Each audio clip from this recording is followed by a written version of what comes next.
Welcome to this overview video of Soothe3. In this video, we'll go over what Soothe is and how to work with it effectively. Soothe is a dynamic resonance suppressor. It's a tool we created originally to help engineers deal with unpleasant and painful sounding resonant frequencies. Back in the day, the only way to deal with these was to treat them with carefully crafted EQ settings.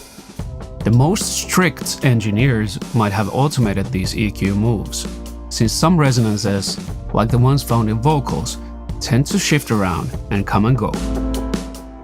Soothe identifies problematic resonances and frequency buildups and applies matching reduction dynamically. This results in a smoother, more balanced sound and saves you from having to notch out frequencies by hand. The reduction kicks in only when needed, without affecting other frequency areas. This preserves the timbre of the original sound source, resulting in transparent treatment with minimal artifacts. With the third iteration of Soothe, we aim to create a tool with the best, most transparent sound and the fastest workflow that we could. Let's take a look at the interface next. If you're new to Soothe, the preset menu in the header is a great place to start. There are factory presets built for common use cases: vocals, guitars, drums, creative effects, and much more. Load one that fits your source, and you'll have a solid starting point to build from. And of course, if you really want to learn what a control does, you can open up the manual from the help menu and enable or disable tooltips from the settings menu. All the settings in this menu affect all instances of Soothe. The two most important decisions you'll make when using Soothe are what frequencies you want to treat and how much you want to cut. The biggest elements of the interface are geared for just these questions. The reduction graph allows you to guide Soothe where the cuts are supposed to happen, and the main panel on the left decides the nature of the cuts. Let's take a look at the main panel first. Soothe offers two processing modes, soft and hard. Soft mode uses an adaptive threshold. Rather than reacting to the absolute level of your signal, it looks at the overall frequency balance and turns down resonances which often poke above the wider trend. It's the default for a reason.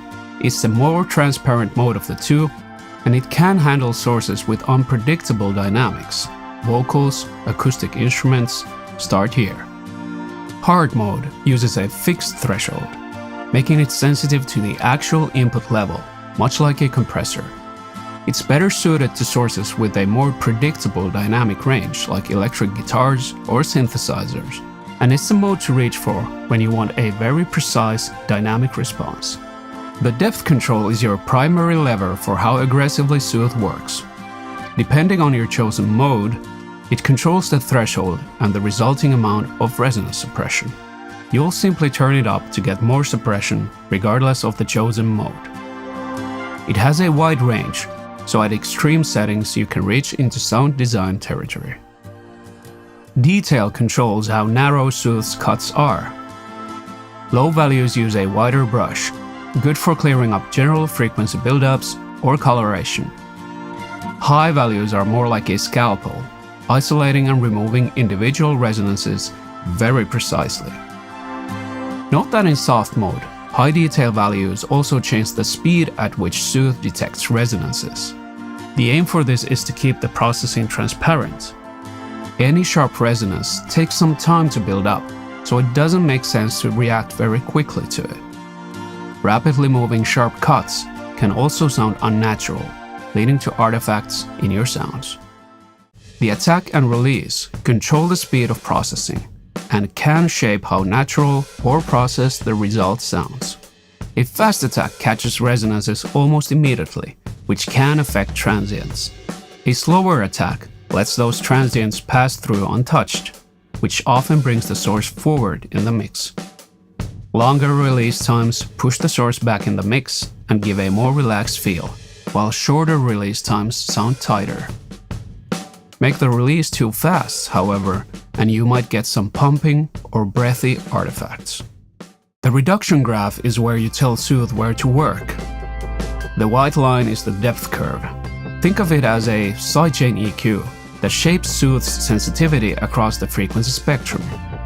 You can modify the depth curve with EQ-style bands. Double-click anywhere on the graph to create a node. Boost a region with a band and Soothe starts cutting more aggressively there.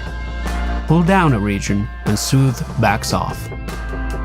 There are plenty of different band shapes available, so you can really shape or limit the depth curve according to your need. You can use high and low cut filters to leave certain areas untouched entirely, or use a bandpass filter to focus Soothe on just one specific problem area.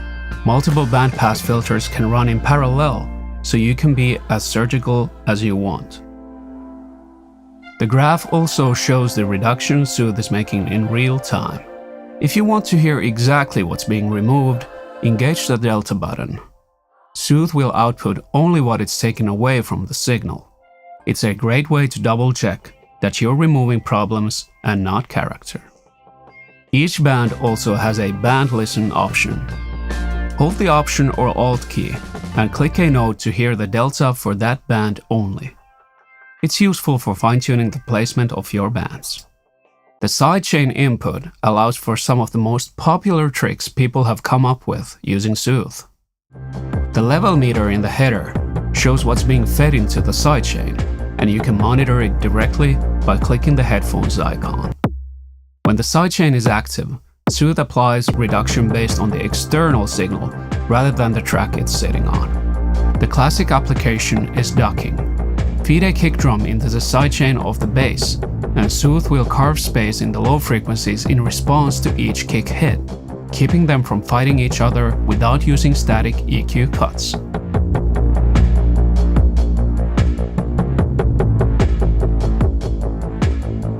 Similarly, you can feed a lead vocal into the sidechain of a dense instrumental, and Soothe will automatically create space in the frequency ranges the vocal occupies, only when the vocal is present. For these kinds of ducking applications, hard mode gives you the most predictable, controllable results. If you're running conservative gain staging and would like even more depth with the bass ducking trick, boost the low end with a low shelf node. The side panel houses controls for fine-tuning Soothe's behavior.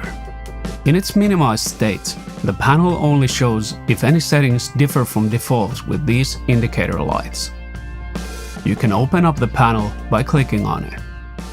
The stereo section lets you choose between left-right and mid-side processing, and control how independently each channel is analyzed and processed.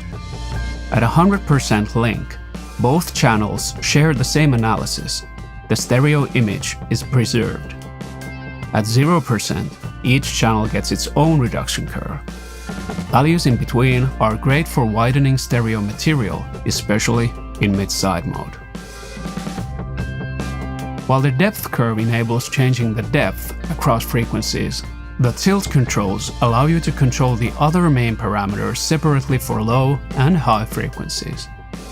For example, you might keep detail low to smooth out low-mid buildup, while increasing detail for just the highs to catch sharp overtones. The scale section gives you a ceiling for Soothe's cuts with max cut, useful for driving depth hard without letting the strongest cuts become overbearing. There is also wet trim for adjusting the output level of the processed signal.